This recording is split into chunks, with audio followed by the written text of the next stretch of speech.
61. The sleep that flits on baby's eyes. Does anybody know from where it comes? Yes. There is a rumor that it has its dwelling where, in the fairy village among shadows of the forest dimly lit with glowworms, there hang two timid buds of enchantment. From there it comes to kiss baby's eyes. The smile that flickers on baby's lips when he sleeps. Does anybody know where it was born? Yes.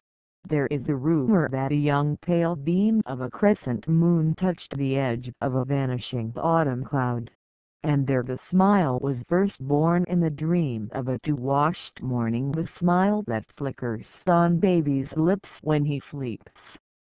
The sweet, soft freshness that blooms on baby's limbs. Does anybody know where it was hidden so long?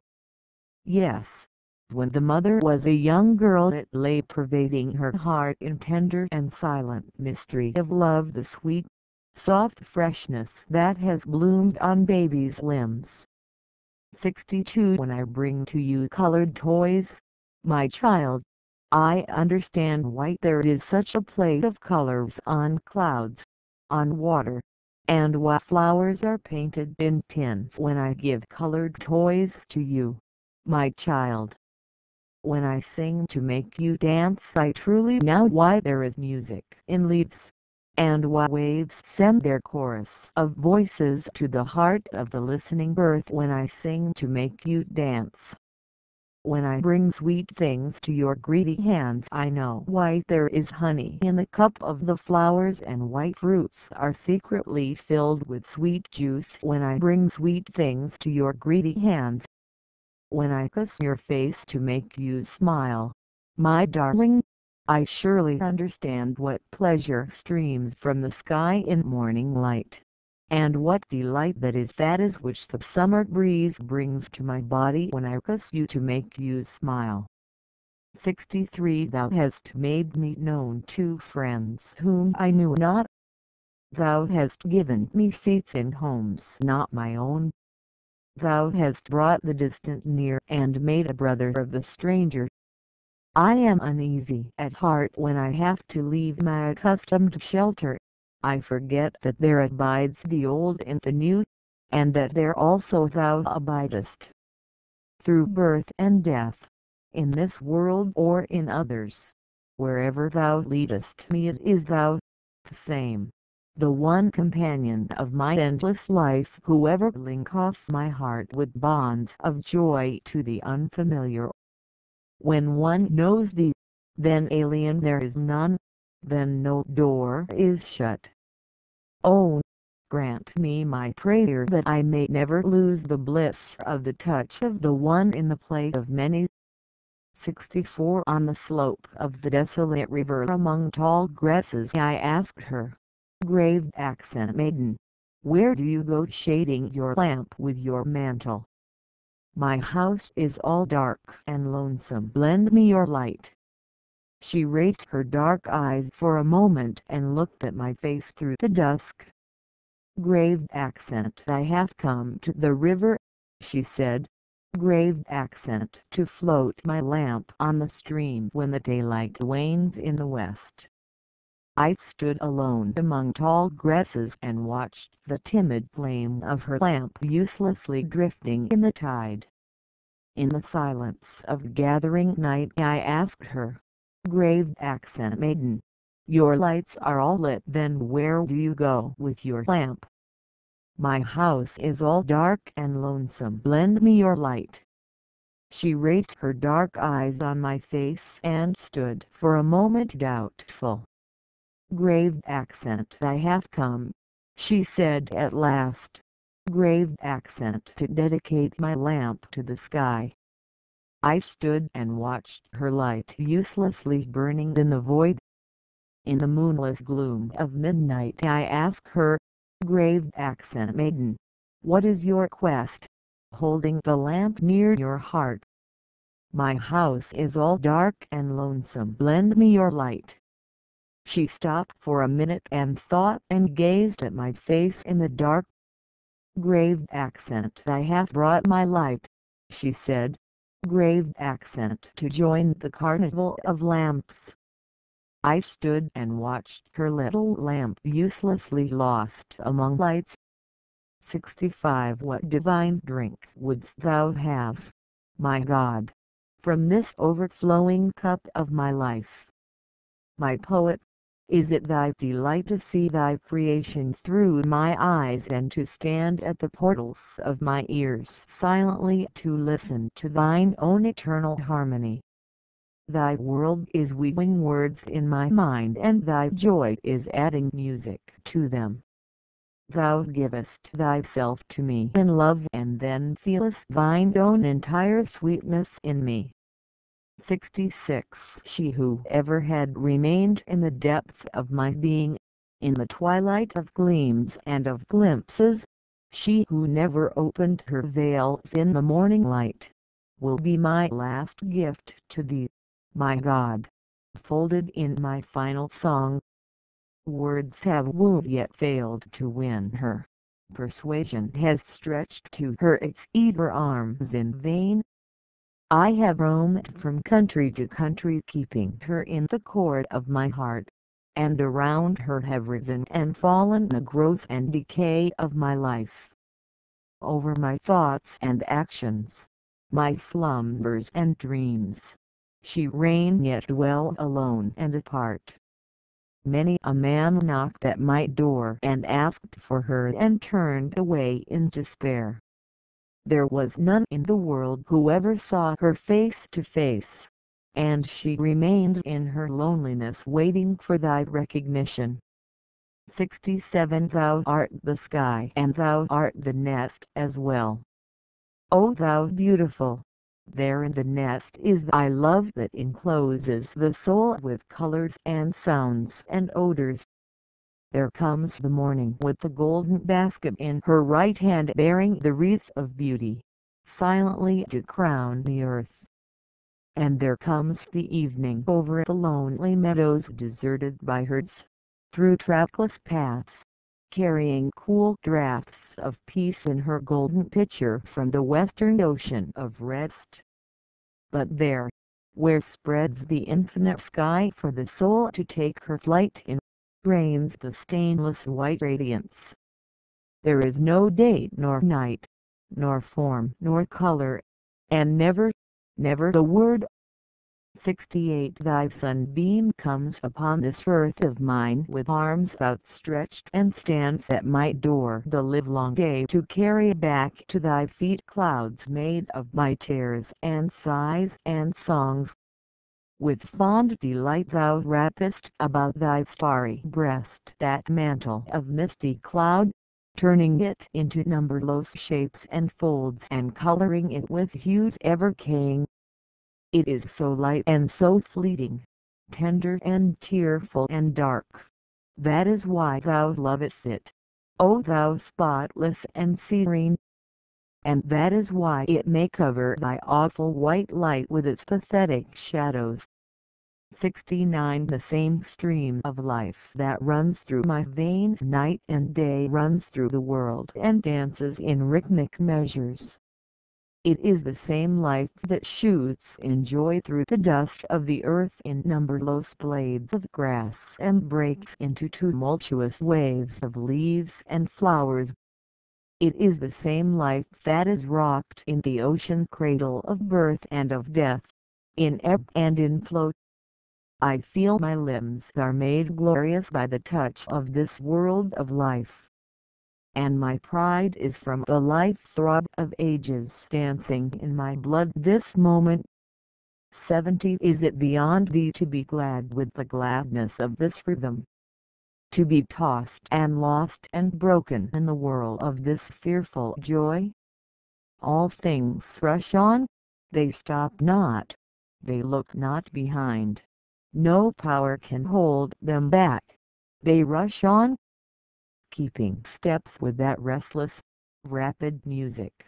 Seasons come dancing and pass away, colors, tunes, and perfumes pour in endless cascades in the abounding joy that scatters and gives up and dies every moment.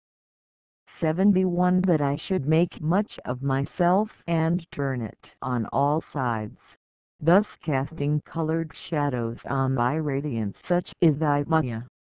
Thou settest a barrier in thine own being and then callest thy severed self in myriad notes. This thy self-separation has taken body in me. The poignant song is echoed through all the sky in many colored tears and smiles, alarms and hopes. Waves rise up and sink again. Dreams break and form. In me is thy own defeat of self. This screen that thou hast raised is painted with innumerable figures with the brush of the night and the day. Behind it thy seat is woven in wondrous mysteries of curves, casting away all barren lines of straightness. The great pageant of thee and me has overspread the sky. With the tune of thee and me all the air is vibrant, and all ages pass with the hiding and seeking of thee and me. 72 He it is, the innermost one, who awakens my being with his deep hidden touches. He is who puts his enchantment upon these eyes and joyfully plays on the chords of my heart in varied cadence of pleasure and pain. He is who weaves the web of this / Maya / in evanescent hues of gold and silver, blue and green, and lets peep out through the folds of his feet, at whose touch I forget myself. Days come and ages pass, and it is ever he who moves my heart in many a name, in many a guise, in many a rapture of joy and of sorrow. 73 Deliverance is not for me in renunciation. I feel the embrace of freedom in 1,000 bonds of delight. Thou ever pourest for me the fresh draught of thy wine of various colors and fragrance, filling this earthen vessel to the brim. My world will light its 100 different lamps with thy flame and place them before the altar of thy temple. Page 21 No, I will never shut the doors of my senses. The delights of sight and hearing and touch will bear thy delight. Yes, all my illusions will burn into illumination of joy, and all my desires ripen into fruits of love. 74 The day is no more, the shadow is upon the earth. It is time that I go to the stream to fill my pitcher. The evening air is eager with the sad music of the water. Ah! It calls me out into the dusk. In the lonely lane there is no passer-by. The wind is up. The ripples are rampant in the river. I know not if I shall come back home. I know not whom I shall chance to meet. There at the fording in the little boat the unknown man plays upon his lute. 75 Thy gifts to us mortals fulfill all our needs and yet run back to the undiminished. The river has its everyday work to do and hastens through fields and hamlets, yet its incessant stream winds towards the washing of thy feet. The flower sweetens the air with its perfume, yet its last service is to offer itself to thee. Thy worship does not impoverish the world. From the words of the poet men take what meanings please them, yet their last meaning points to thee. 76 Day after day, O Lord of my life, shall I stand before thee face to face. With folded hands, O Lord of all worlds, shall I stand before thee face to face. Under thy great sky in solitude and silence, with humble heart shall I stand before thee face to face. In this laborious world of thine, tumultuous with toil and with struggle, among hurrying crowds shall I stand before thee face to face. And when my work shall be done in this world, O King of Kings, alone and speechless shall I stand before thee face to face. 77 I know thee as my God and stand apart. I do not know thee as my own and come closer. I know thee as my Father and bow before thy feet. I do not grasp thy hand as my friends. I stand not where thou comest down and ownest thyself as mine, there to clasp thee to my heart and take thee as my comrade. Thou art the brother amongst my brothers, but I heed them not, I divide not my earnings with them, thus sharing my all with thee. In pleasure and in pain I stand not by the side of men, and thus stand by thee. I shrink to give up my life, and thus do not plunge into the great waters of life. 78 When the creation was new and all the stars shone in their first splendor, the gods held their assembly in the sky and sang grave accent, "Oh, the picture of perfection, the joy unalloyed." But one cried of a sudden grave accent, "It seems that somewhere there is a break in the chain of light and one of the stars has been lost." The golden string of their harp snapped, their song stopped, and they cried in dismay grave accent, "Yes, that lost star was the best, she was the glory of all heavens." From that day the search is unceasing for her, and the cry goes on from one to the other that in her the world has lost its one joy. Only in the deepest silence of night the stars smile and whisper among themselves grave accent, "Vain is this seeking. Unbroken perfection is over all." 79 If it is not my portion to meet thee in this life, then let me ever feel that I have missed thy sight. Let me not forget for a moment. Let me carry the pangs of this sorrow in my dreams and in my wakeful hours. As my days pass in the crowded market of this world and my hands grow full with the daily profits, let me ever feel that I have gained nothing. Let me not forget for a moment. Let me carry the pangs of this sorrow in my dreams and in my wakeful hours. When I sit by the roadside, tired and panting, when I spread my bed low in the dust, let me ever feel that the long journey is still before me. Let me not forget a moment. Let me carry the pangs of this sorrow in my dreams and in my wakeful hours. When my rooms have been decked out and the flutes sound and the laughter there is loud, let me ever feel that I have not invited thee to my house. Let me not forget for a moment. Let me carry the pangs of this sorrow in my dreams and in my wakeful hours. 80 I am like a remnant of a cloud of autumn uselessly roaming in the sky. O my sun ever glorious, thy touch has not yet melted my vapor, making me one with thy light, and thus I count months and years separated from thee. If this be thy wish and if this be thy place, then take this fleeting emptiness of mine, paint it with colors, gild it with gold, float it on the wanton wine and spread it in varied wonders. And again when it shall be thy wish to end this play at night, I shall melt and vanish away in the dark, or it may be in a smile of the white morning, in a coolness of purity transparent,